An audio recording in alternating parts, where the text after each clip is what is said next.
yasakmış. Kırmızı yanaktan öpayın diysem, yasakmış şeriat izin vermedi.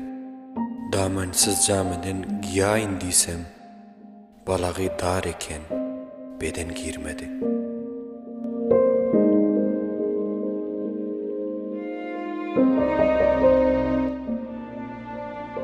El tutuşup bile gezayın diysem, ülkemin revacı gezmegin diyor. Dodakların sorup ezayın diysem, dodağım goriymiş kesmegin diyor.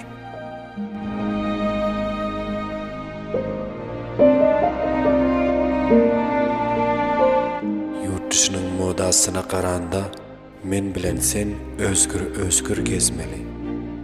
İki yürek çünkü bile her anda, ne bolsa da iyiliğin bilen yörmeli.